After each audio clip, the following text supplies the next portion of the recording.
हरियाणा की सियासत में पूर्व सीएम भूपेंद्र हुड्डा के समर्थक दावा करते हैं कि उनके नेता की अगुवाई में 2024 में हरियाणा में कांग्रेसी सरकार बनेगी। समर्थकों का दावा करना एक अच्छी बात है, लेकिन हकीकत के पैमाने पर भूपेंद्र हुड्डा के दावों में कितना दम है, उनकी सरकार बनने के कितने चांस हैं, इनको खंगालना जरूर चाहिए।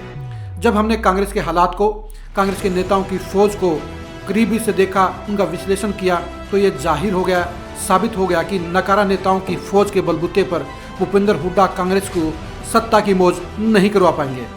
हम अलग अलग बिरादरी और जाति वाइज कांग्रेस के नेताओं का एक रिपोर्ट कार्ड आपको बताते हैं। ब्राह्मण नेताओं की कतार में कुलदीप शर्मा भूपेंद्र हुड्डा के सबसे खास नेता हैं। उन्हें उनका राइट हैंड भी कहा जाता है, लेकिन ये वही कुलदीप शर्मा है जो करनाल लोकसभा सीट पर 2019 के चुनाव में 6.5 लाख वोटों से हार गए थे और जमानत जब्त करवा गए थे।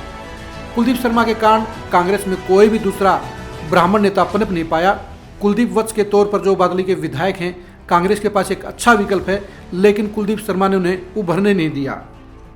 दलित नेताओं की बागडोर प्रदेश अध्यक्ष उदय भान और गीता बुक्कल के हाथों में है। उदय भान को प्रदेश अध्यक्ष बनाकर भूपेंद्र हुड्डा ने यह दिखाने की कोशिश की कि दलितों के हितैषी हैं और वो दलित नेताओं को आगे बढ़ाते हैं, लेकिन हकीकत यह है कि उदय भान दलित वोटरों में कोई भी प्रभाव नहीं रखते हैं। अशोक तंवर और शैलजा के मुकाबले में उदय भान का कद दलित नेताओं में बहुत छोटा है और वो कहीं से भी कांग्रेस के लिए फायदेमंद नहीं है। गीता बुक्कल भी हुड्डा परिवार की मेहरबानी से 3 बार झज्जर से विधायक बनी, मंत्री बनी, लेकिन प्रदेश के दलित वोटरों पर उनका प्रभाव ना के बराबर है और वो सिर्फ हुड्डा परिवार की रबड़ स्टैंप के तौर पर काम कर रही हैं। कभी कांग्रेस में पंजाबी नेताओं की बड़ी कतार होती थी। पंजाबी नेता प्रदेश अध्यक्ष भी रहे, मंत्री भी रहे, लेकिन भूपेंद्र हुड्डा की अगुवाई में सिर्फ रोहतक के बत्रा बंधु यानी शादीलाल बत्रा और भारत भूषण बत्रा की ही मौज हुई। आजकल इनेलो के पूर्व प्रदेश अध्यक्ष अशोक अरोड़ा भी भूपेंद्र हुड्डा के साथ खड़े हैं, लेकिन पंजाबी नेताओं की यह तिगड़ी पंजाबी वोटरों पर, पंजाबी समुदाय पर असर छोड़ने में नाकाम रही है और इनके बलबूते पर कांग्रेस पंजाबी वोट हासिल नहीं कर सकती है। बनिया वोटरों में भूपेंद्र हुड्डा के पास में लखन कुमार सिंगला और सुभाष गोयल के तौर पर 2 चेहरे हैं, लेकिन दोनों ही चेहरे पूरे प्रदेश की पॉलिटिक्स छोड़िए अपने अपने हलकों में भी कोई असर नहीं रखते हैं, बेअसर हैं। यानी इन 2 चेहरों के बलबूते पर कांग्रेस बनिया वोटर हासिल नहीं कर सकती है। कांग्रेस ने कार्यकारी अध्यक्ष के तौर पर सुरेश गुप्ता को बनाया पद दिया है, लेकिन सुरेश गुप्ता एंटी हुड्डा खेमे के चलते उनको कोई अहमियत नहीं दी जा रही, जिसके चलते बनिया वोटरों में कांग्रेस की पकड़ बेहद कमज़ोर है। बीसी वोटरों का पूरा ठेका या चौधर भूपेंद्र हुड्डा ने पूर्व विधायक रामनिवास घोडेला को सौंप रखी है। रामनिवास घोडेला सिर्फ रोहतक की बजाय हिसार के आसपास के इलाके में ही ज़्यादा सक्रिय हैं।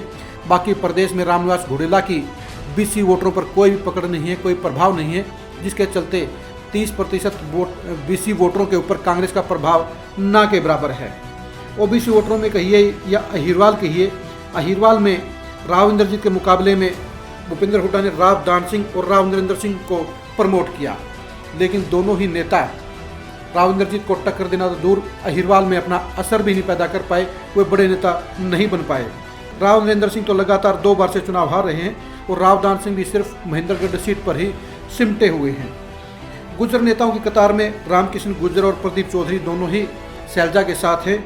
भूपेंद्र हुड्डा के साथ में पूर्व मंत्री महेंद्र प्रताप हैं, लेकिन फरीदाबाद जिले से बाहर महेंद्र प्रताप की अगुवाई में कोई भी गुर्जर वोटर कांग्रेस के साथ लामबंद नहीं है।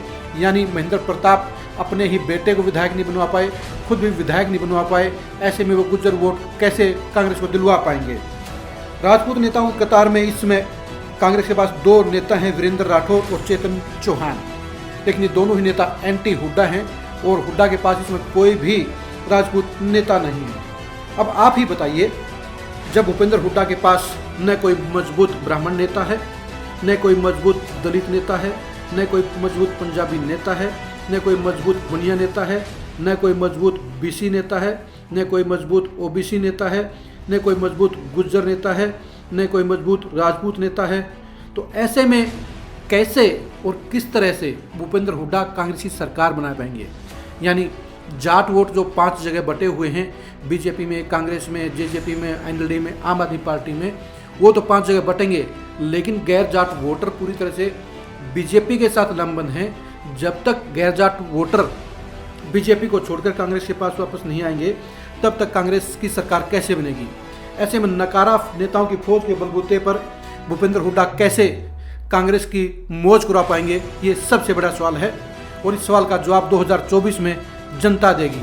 ऐसी ही खरी खरी खबरों के लिए खरी खरी न्यूज़ के साथ बने रहिए। नमस्कार।